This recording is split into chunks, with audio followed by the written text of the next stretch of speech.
Good evening, everyone. Welcome back to my channel. And of course, I am Elena. Welcome to House of Elena.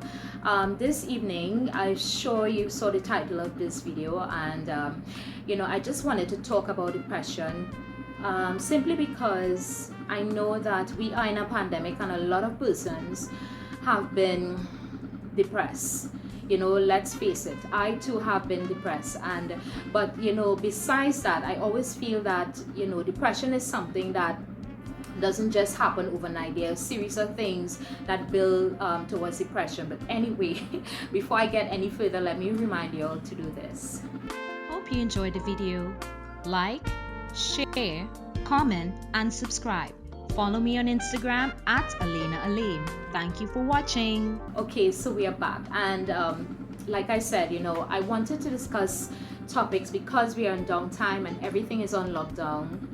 I'm taking this opportunity to talk about various topics that is on my heart. Now, my last video, I would have had a chat about customer service, and I told you all that I was going to do a part 2. But I'm sticking a pin on that for now. But don't worry, I'm coming right back to that.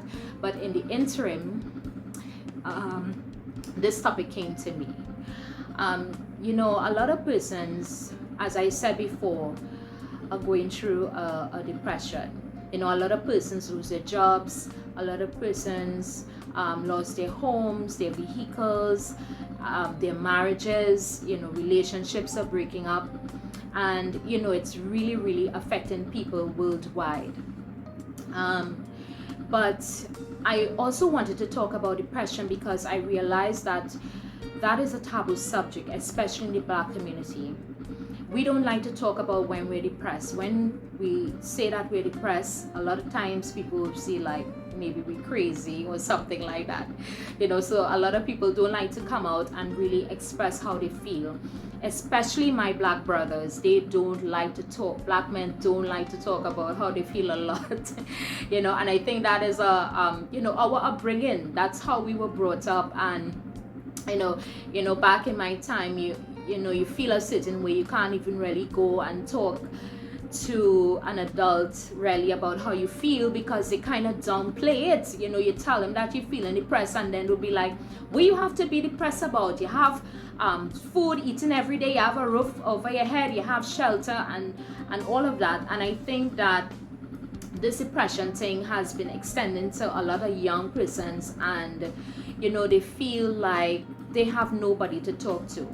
I want to start with talking about myself and my journey through depression, and I feel comfortable talking about this now because I feel so comfortable in my skin. I know who I am. I love myself. I just feel good about myself now, but it took a long time to get there, and my journey has been a very long journey.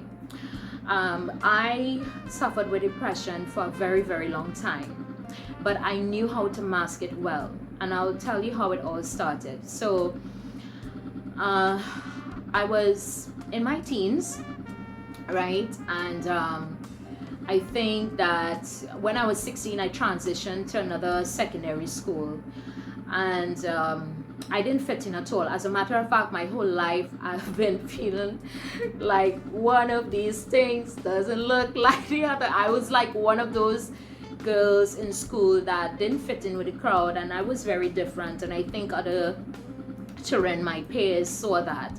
I didn't have a lot of friends in school, and I was not the it girl. I was not the popular girl. I was the girl that the guys would not look at twice, that kind of thing. But so I had a lot of depression in my teenage years, and it was really bad. It was bad to the point where I had to be medicated. And I know this probably come as a surprise to a lot of my peers who probably looking at this video, but yes, I really was a teen that suffered terrible depression. And I went for counseling and all of that. I did counseling for a lot of years, and I changed so many counselors that after a while, when I got into my early 20s, I just stopped going for counseling because I felt that they weren't reaching me, and they were just talking surface to me, you know. Or maybe they were trying to be deep with me, and in my mind, being young as I was, lacking knowledge, lacking self-love, lacking self-confidence, low self-esteem, and all these things, you know, it was very hard to penetrate and to really get to me. So in my early 20s, I stopped, you know, going for counseling. I stopped my medication, and I said, you know what, I am going to do this on my own. So guys, let me tell you this, it was the worst thing ever. So, you know, I was operating at a very low vibrations, frequency, and of course energy. And if you all know about energies, is how you are, how you feel inside, that is exactly what you attract. So, you know, through my years, I found myself attracting a lot of unwanted people, you know, both male and female alike. You know, I had a very tough teenage years and very tough early 20s. But I think I was about 26 or 27. I started really trying to do work on myself. So I'd get all these books on inspiration and try to read all these books, Ian Van Zandt, Dr. Wayne Dyer. I get, you know, inspiration from people like Oprah Winfrey and so on. So I was just kind of trying to grab at as many as I can, you know, to really try and lift me out of my depression. But it wasn't leaving me.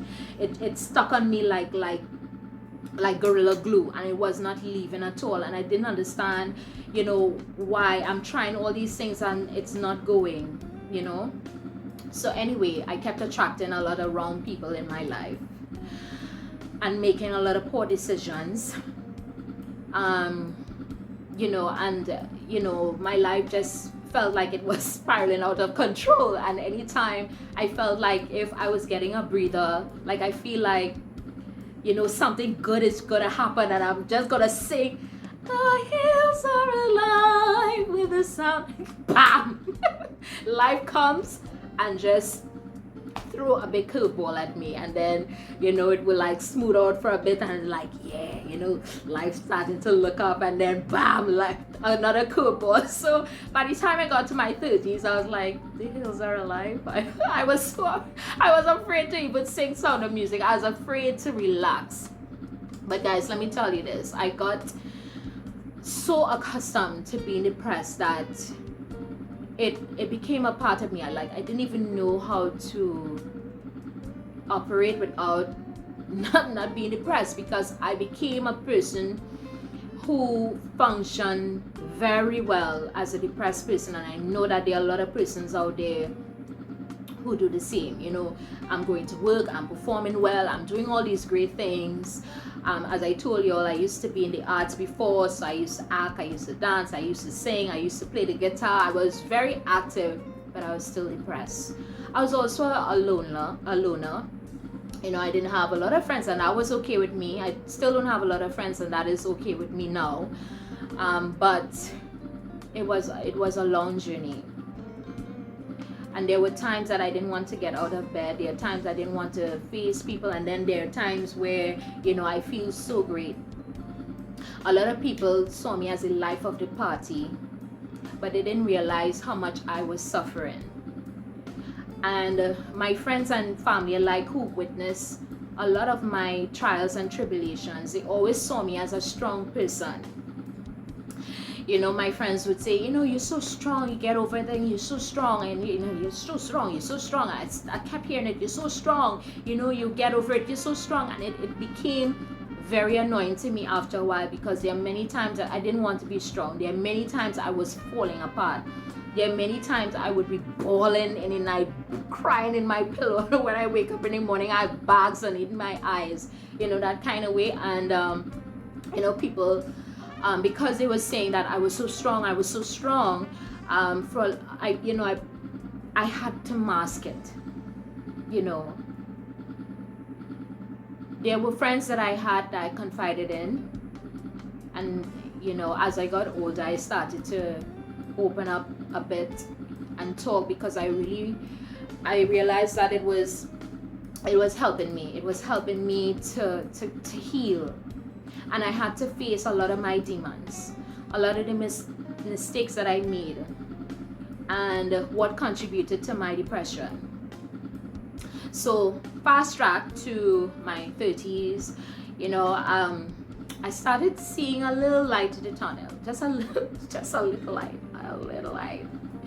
Because as I said, I've been through so many hurdles, and I just sometimes I'm in awe of myself of how I even overcame them. So I'm really proud of myself.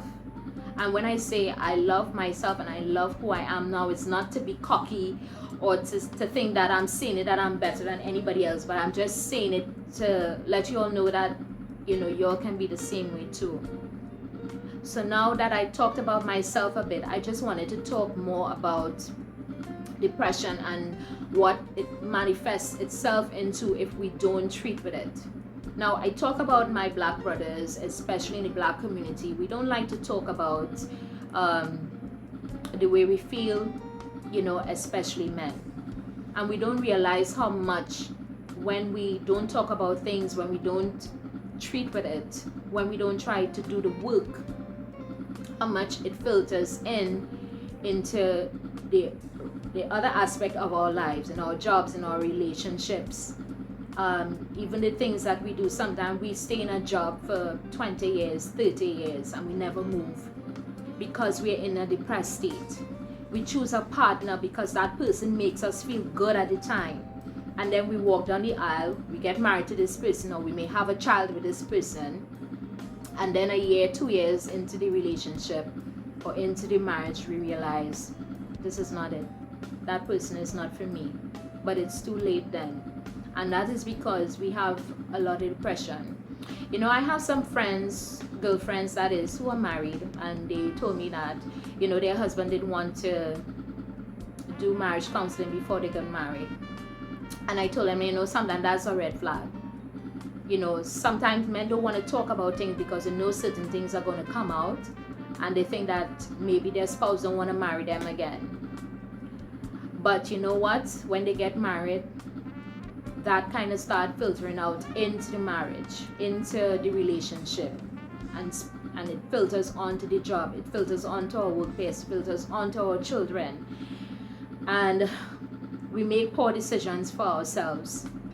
We make poor decisions because we know sometimes we're doing wrong, but guess what? We've gotten so far, of being in a messy state, if lack of a better expression, a messy state, and we just keep going along with it.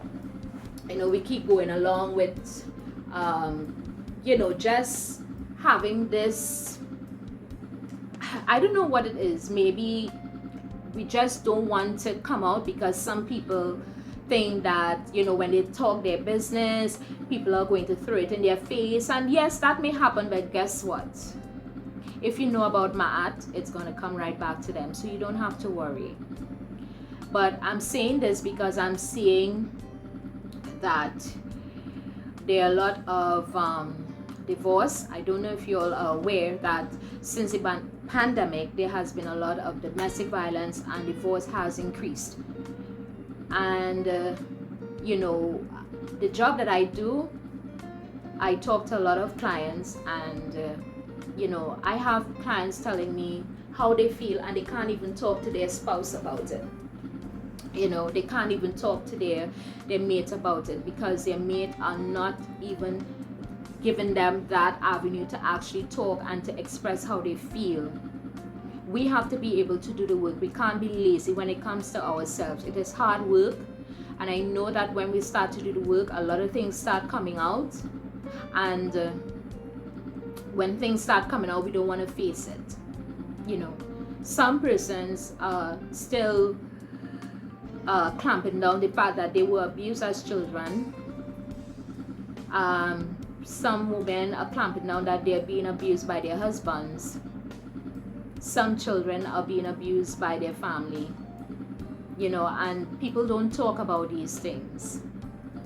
I just want to be able to be honest with how I feel, because I want people to start to realize that it is okay. Nobody's gonna call the asylum for you if you say you're depressed, but just try to find the right avenue, try to find the right person that you can ventilate to. I was fortunate that along the way I've met a lot of earthly angels who came to my rescue, who really been there for me. And of course, some of my family members, when I became an adult, I was able to kind of open up to them, and they have been there for me as well. But I know that there are a lot of persons who may not be fortunate as I was, or I am actually. And trust me, it is a work in progress, because there are times when I go right back into that hole and I have to like talk to myself and try and say, what is going on? Why am I feeling this way? Sometimes I'll be really good, and then everything just seems like it comes crashing down at the same time. And when one thing's happen, two things, three things, and you're like wondering, No Hills Are Alive Sound of Music can't play right now. So I think that we have to really evaluate ourselves, evaluate who we are, evaluate what we want. Because guess what? We can't go back. We can't say, gosh, I really wasted 10 years and now I'm 50 and I haven't done anything. Something I realized as well is that there are a lot of successful, quote unquote, successful people who are depressed, and they've done all that the world told them that they should have and do. Get the masters, get a PhD, get married, buy the big house, get a car, travel, and they're still depressed. I'm meeting friends that I'm seeing traveling all over the world. They're selfieing, they're Instagramming, they're doing all of that. And then when you actually talk to them, they're like, you know what, Alina, I'm going through a depression. And I'm like, you going through a depression. So, but I can relate, to what they're doing, because it's like, it has become so accustomed to not be able to talk about how you feel, how your depression is like. It becomes normal to actually be operating in your life and not even thinking about how you actually feel, getting in touch with your emotions. I have a couple of male friends who confide in me, and they told me what they're going through, and they have girlfriends. They have girlfriends, don't get the wrong idea, but they have girlfriends, and they don't even feel comfortable, right, talking to their girlfriends, talking to their spouse about how they feel. And I think that is so unfortunate, because you want to be able to be with someone that you can actually talk things through. That person is supposed to be able to help you, and there's so many of that out there. There's so many people going through that right now. As I said, my journey was not easy. I intend to do a book, maybe I might write a book and you'll get the full picture. Come into a bookstore near you, #1 bestseller. Yes, so I just think that I wanted to check in with you all, talk to you all, and let you all know that now is the time. This pandemic didn't happen just for so. It's happening for a reason. And I know a lot of people are blaming the pandemic, because it's easy now to say it's the pandemic why I'm depressed, but no, you were depressed all the time, and now you're using the pandemic as an excuse to say that you're depressed. But there was something deep-seated, something also happening before, and the pandemic is just making everything come to the surface. It's unearthing everything, and people can't hide now, because now you're stuck at home, you're stuck with a spouse that you realize you don't like, you're stuck with children that you realize how difficult it is for teachers to actually deal with your own children, and you're faced with all your demons. You know, we have some people, they deal with their depression by, they have to lime every Friday. They have to have a drink every Friday. They have to be on the avenue. For those who don't know what the avenue is, if you're from another country looking in on my channel, the Arpita Avenue is a famous street in Trinidad that has a lot of restaurants and bars, and it's very popular for liming, you know, so people like to go there and hang out after work. And some people just don't like to go home. But now with the pandemic, you have no choice but to be at home. And I want everybody to actually try and do some introspection and try and look at themselves and look at, you know, what they need to work on, because we are not going to be in a pandemic forever. And you want to know that you have actually grown, you know, that you're not the same person that you were before the pandemic. What has helped me is I started reading a lot of inspirational books. Like I said, I read a lot of Ian Van Sant, and you know, I got in, you know, all the Maya Angelou's and the Wayne Dyers and the Oprah Winfrey's and all these people.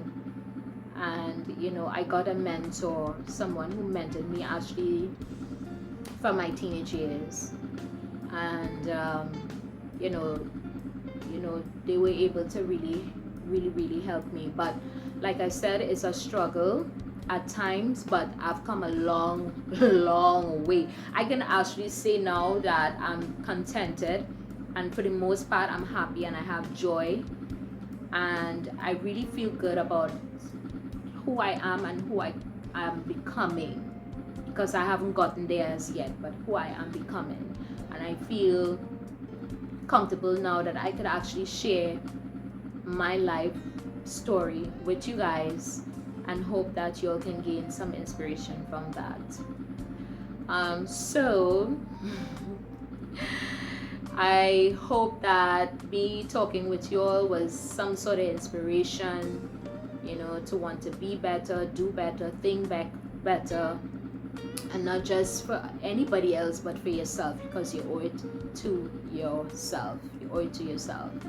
So don't forget to follow me on Instagram at Elena Lane. Please subscribe, click that red button. Please support me, help me get to at least 600 subscribers. What else? I guess actually after this whole lockdown, I am going to be coming out with some really cool videos for you all. I really can't wait, and I really appreciate you guys. Trust me, I do. Because actually, you know, sitting down to do these videos sometimes are a challenge for me. Sometimes my head is not in the space, you know, to actually give the energy that I should. But I really appreciate those who continuously comment on my videos. You all don't know how much that means to me and how much it does for me that you all actually comment and you all show me that support. So I encourage you all, please share my video, and I guess I'll see you guys next time. Take care. Bye.